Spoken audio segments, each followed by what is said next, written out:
7h39, então, a gente vai conversar, como sempre, toda quinta-feira com Caroline Borges, diretora executiva da Rev Gestão de Pessoas. Tudo bem, Carol? Bom dia. Bom dia, Rafael. Bom dia aos nossos ouvintes. Hoje o nosso tema é interessantíssimo, feedback, não é isso? Feedback, estava dando uma olhada nas nossas colunas. Acredito que a gente ainda não falou sobre isso. Que eu me lembro, nesse mês e pouco que eu tô aqui, a gente não falou sim. E eu acho que dar o feedback e também receber é sempre muito difícil, né? Tanto para quem ali tem a missão de dar alguma orientação, como também quem recebe, né? A postura de quem recebe, imagino, também deve ser muito importante nesse processo. Com certeza, Rafael. Eu vou te falar que esse tema, entre os temas de desenvolvimento de liderança e de equipe, é um tema que está sempre presente. Então, é algo que a liderança, o quadro de colaboradores, precisa sempre estar se reciclando a respeito das técnicas de feedback, do que realmente é o feedback, para que serve, como é a abordagem, o que funciona, o que não funciona. É um processo contínuo e que, se a gente não exercita, a gente perde a habilidade de fazer. Não é fácil. Então, não é fácil. E o feedback, ele é uma técnica, ele envolve técnicas, na verdade, e habilidades de comunicação. Então, ele está diretamente ligado a aprendizado, está ligado a um processo de melhoria individual e da equipe, e está ligado também à performance, melhoria de performance ali do colaborador, da área. E, claro, ele gera, assim, aquele frio na barriga. Por quê? Porque dar e receber feedback envolve emoção, envolve interpretação, como é que o outro vai interpretar o que eu estou falando, e inclusive reação. Você mencionou aí que, de fato, também envolve não só a postura de quem está dando o feedback, mas de quem está recebendo. Então, qual vai ser a reação daquela pessoa para a qual eu estou dirigindo o feedback? Vai ser defensiva? Vai reagir de uma forma que eu não estou esperando? Então, gera, sim, um frio na barriga, principalmente quando eu estou falando de um feedback que eu vou direcionar uma ação que talvez não esteja acontecendo como deveria. Quando é algo positivo, é muito bom. Dar feedback positivo é muito bom. E tem gente que reclama que não recebe feedback positivo da liderança. Mas o feedback corretivo, o feedback, né, que vai direcionar uma nova ação, ele gera um frio na barriga dos dois lados. É sensível, né? Algo realmente sensível. Mas qual que é o passo a passo ali, né, de um feedback que seja realmente efetivo? Tá, o feedback, primeiro, ele precisa ser dirigido. O feedback, eu não posso virar para uma pessoa e falar assim, olha, você é antipática. Eu preciso dirigir um comportamento. Então, olha, você percebeu que naquela situação você não conseguiu estabelecer conexão com o pessoal na reunião? Você notou? Então, eu queria te dar um feedback, queria falar algumas coisas para você para conseguir te ajudar a melhorar nesse processo. Ele precisa ser oportuno. Então, a reunião aconteceu ontem, eu vou dar o feedback na semana que vem. Por quê? Então, eu tenho que casar esse momento do feedback. Ele precisa ser específico, eu preciso trazer situações concretas e descrever essa situação para que o meu interlocutor, ele entenda de fato o que está sendo dito, e ele precisa ser esclarecedor. Eu preciso tirar dúvidas, precisa ser um diálogo. Aquela ideia do feedback em que eu falo e que o outro só escuta, não funciona. Então, a verdade é que o passo a passo do feedback, ele precisa primeiro considerar esses aspectos do que é o feedback. Eu preciso sempre trabalhar com a verdade e ser objetivo, não ficar dando muitas voltas, ir direto ao ponto, uma comunicação cuidadosa. Como é a pessoa que vai passar o feedback? Eu preciso me preparar. Eu sugiro muito para as lideranças. E lembrando que feedback não é dado só para a liderança. Às vezes, você tem que dar um feedback para um colega seu de trabalho, que trabalha ao seu lado. Você precisa dar um feedback para a sua liderança. E eu preciso preparar esse feedback. Então, escreva. Quais são os tópicos principais que eu preciso trazer para esse ponto? Quais são os exemplos sobre esse tópico que eu preciso trazer para a mesa?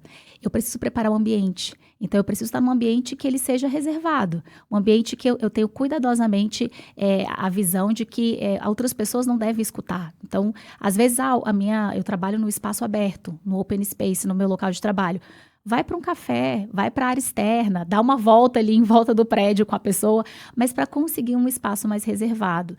Lembrando que o feedback negativo, ele sempre deve ser realizado de forma reservada e que o positivo, em alguns casos, eu consigo fazer ele publicamente, em muitas situações, para reforçar. Mas tem gente que não gosta de receber feedback positivo em público também. Então, eu preciso considerar isso, tá? Eu tenho que desenvolver muito a escutativa. O feedback eu também tenho que dar o espaço do outro falar. Eu queria te escutar um pouquinho sobre isso. E eu tenho que ali, como liderança, ou como a pessoa que está dando feedback, poder dar um apoio. Como é que eu posso te ajudar a melhorar nisso? Eu estou aqui do seu lado, como é que a gente pode ir junto? O que você precisa para a gente conseguir transformar esse comportamento? Então, esses são alguns passos importantíssimos e considerações sobre como estruturar um feedback. Muito bom mesmo, Carol. E quais são, imagino que alguns erros devam acontecer, né, dos dois lados. Quais são os erros mais comuns aí e que talvez menos sejam comentados também, tanto para quem recebe como para quem ali tem a missão de dar o feedback? Rafael, tem muita coisa no feedback que é importante para ser colocada na mesa e que pode dar errado, por isso que a gente precisa se preparar. Mas tem algumas questões, eu vou colocar 5 pontos aqui que eu levantei e que às vezes são realmente mitos a respeito do feedback e que a gente precisa romper com isso, as pessoas falam pouco sobre. Primeiro, é muito comum a liderança ou quem vai chamar, olha, eu queria te dar um feedback, achar que o feedback é a chance de falar o que você quer falar para aliviar uma emoção que você tem. Ah, mas lá no feedback eu vou falar tudo que eu quero.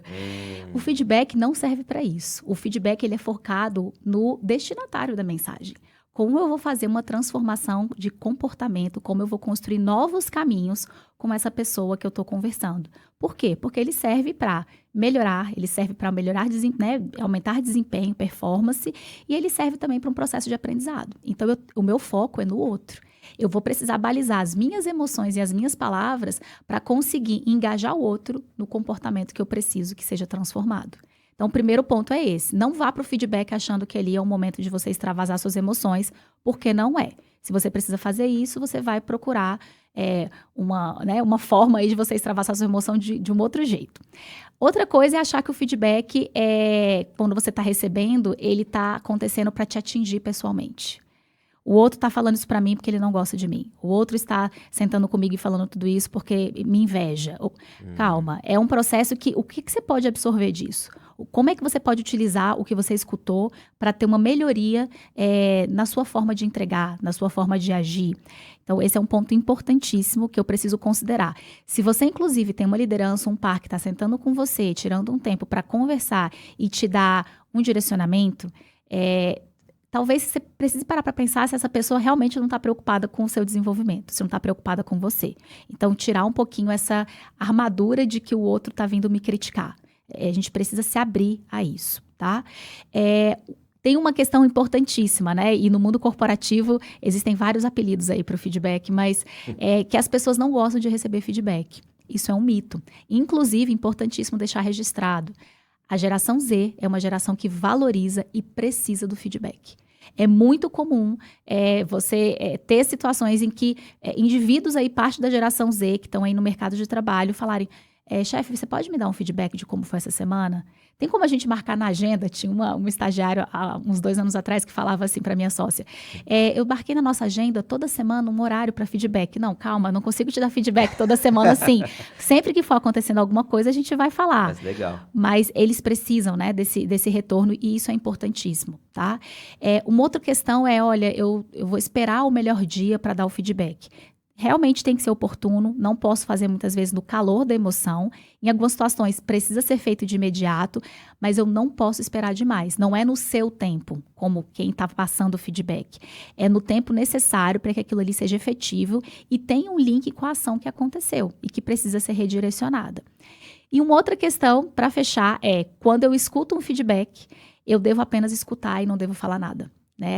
Aquela noção de que, olha, receba o feedback e processe. Aquele é o momento de tirar dúvidas. É um momento, ele tem que ser esclarecedor. Então, eu posso perguntar: tá, mas me explica melhor, naquela ação, o que você acha que eu poderia ter melhorado? Você pode me dar alguma dica de algo que eu possa fazer no dia a dia para melhorar isso? Então, é um momento de tirar dúvidas, sim. Se você está recebendo um feedback, você pode perguntar, você pode tirar dúvidas sobre a ação, né? Pedir direcionamentos, utilize esse momento da melhor forma possível. Então, esses são mitos que a gente precisa realmente acabar com eles para que a gente consiga ter momentos de feedback realmente efetivos. Você falou 2 coisas que eu até acabei de anotar aqui, que eu pelo menos pensei, Carol, né? Que quem dá o feedback tem que ser assim, claro, não confuso na hora de passar as informações, e quem recebe tirar essa armadura, né? Tá livre. Sim. E tá aberto para receber esse feedback, né? É isso aí, Rafael, é isso aí. Muito bom. Então, conversamos com a Caroline Borges, diretora executiva da Hever Gestão de Pessoas, uma aula pra gente aqui no Jornal Nova Brasil Brasília, 7h49.